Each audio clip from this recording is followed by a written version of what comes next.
I want to first preface this video by saying that I have no concerns that the new Nightreign DLC content itself is going to be great. I have no doubts that the new characters will be fun to play, no doubts that the new Shifting Earth event will be their best one yet, and no doubts that the new bosses will be top tier. Now, whether or not people consider the DLC to be worth $15 is undecided. Obviously, we have to play the game first to determine that. So my concerns with the DLC have nothing to do with the content itself, and it has everything to do with how the DLC is going to be implemented. I believe that this game is just not suited to have additional paid content, and it all stems from the fundamental issues that I actually have with this game. Now, none of this stuff that I am going to mention is probably ever going to be addressed. Honestly, it's probably not even that big of a deal either, but for the people that play the game every day, it might be. But before we get into my concerns, we first have to discuss what the biggest issue is with this game for a lot of people. And typically the answer to that question is always something like, oh, I don't really care much for like the bosses in day 1 and day 2. I don't like the end game progression. I don't like the reward system. I don't like how there's only one map, and all of those things can be combined into one category, which is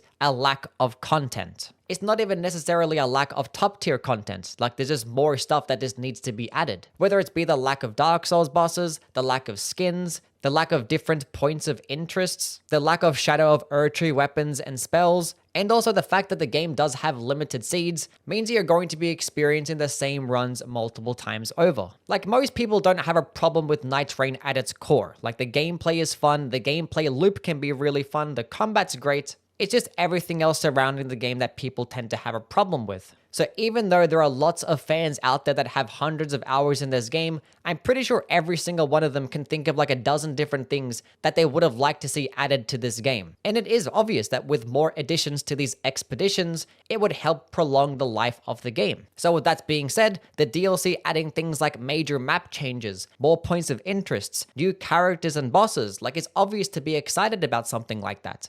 But there is one obvious problem with this, is that it's going to be gate-kept by DLC owners, meaning that it has to be separate from the rest of the game. So when you do go to the expeditions menu when the DLC drops, I'm assuming you will end up having 2 new DLC expeditions just added onto the rest of them. And all of the brand new content is going to be played in just those 2 expeditions.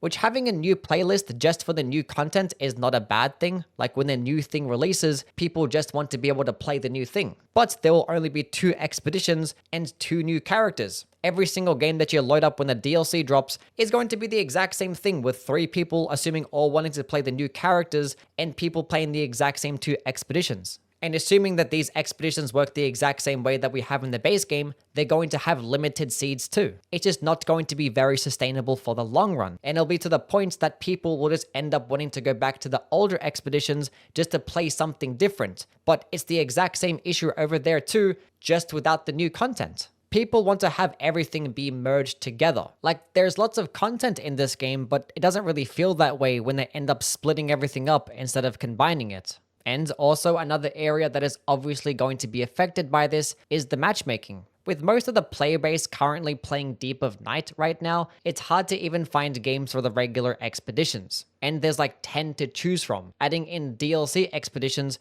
will end up eventually hurting those base game expeditions even further. And as I just mentioned with Deep of Night, this is also something I am very concerned about. Which, if you don't know, Deep of Night is the new game mode that essentially adds a more challenging and hardcore experience, which happens to be the preferred game mode by a lot of people right now, myself included. I haven't even touched the regular game mode since Deep of Night released. And honestly, I kind of doubt that FromSoft will even implement the DLC expeditions into Deep of Night straight away. Maybe they wait until after they potentially add DLC Everdark bosses. But even if the DLC does get applied to Deep of Night, the same thing is going to apply. There will be a separate playlist for the DLC expeditions, meaning that you'll just be doing the same 2 expeditions over and over. Like, part of the reason that I love Deep of Night is that it's all random. You go click on the game mode and you can get any Night Lord boss, any Shifting Earth, any single seed, and sometimes you will have these modifiers to where you don't even know what the Night Lord boss will be like. Now compare that to if we just had a DLC Deep of Night game mode. It's only going to be pulling from 2 separate expeditions, which is going to have a lot less seeds. Now, they could potentially make it to where they actually have the DLC playlist also merge in all the others together. But in that case, if all these expeditions are merged together just for the DLC owners, the people that don't have the DLC are probably going to struggle in trying to find some games for Deep of Night. Now, people that are constantly playing this game are probably playing Deep of Night, and they probably already have the DLC. So this one is not really too much of a concern. Like, the best case scenario for DLC owners is if they end up making a separate Deep of Night DLC playlist that's completely randomized. So any single one of the 10 Night Lords can house any end of day boss or any point of interest, any shifting earth event. Like, imagine loading up a Deep of Night game and it's somebody like Gaping Jaw, but you end up seeing a boss like Artorias in day 1 and Nameless King in day 2, and you also get the brand new shifting earth event. Like, that's very much wishful thinking, but that's pretty much best case scenario. But basically what I'm trying to say is that DLC doesn't really suit this game in the long run because it doesn't really address any of the lack of content issues. I would rather this game just be $50 and just have everything merged together from the beginning,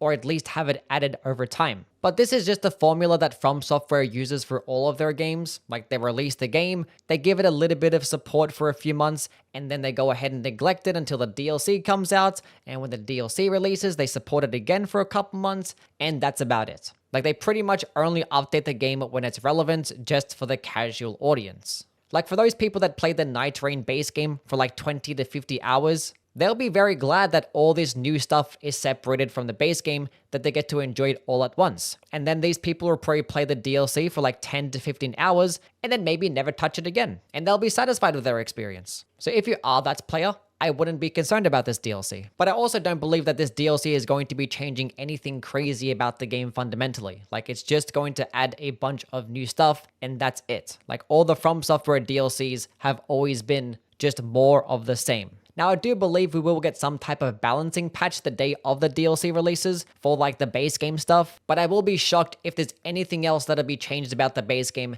beyond that point. I honestly don't even think that FromSoft will add skins for the base game characters with this DLC, let alone any meaningful changes like fixing the relic system. My expectations are based on how they've treated every other DLC. Like regular Elden Ring, for example. This game still has lots of silly bugs and insane balancing issues from the base game that have never been addressed. Now, to be fair, they have done a better job when it comes to the free updates to Nightreign, but I still want to keep my expectations low just in case. Honestly, as should everybody else too. I've been seeing like a lot of wishful thinking out there with all these people hoping that all this different stuff gets added to the DLC. And I kind of do want to pump the brakes a little bit on that because this DLC was announced and planned before the game even came out. From Software's intentions for this DLC are not to be like, oh, we want to fix everything that people don't like about the base game. It's very much just going to be, we're going to add the same type of stuff that we have in the base game, but just at a higher quality. So I am sorry for all like the doom and gloom negative posting.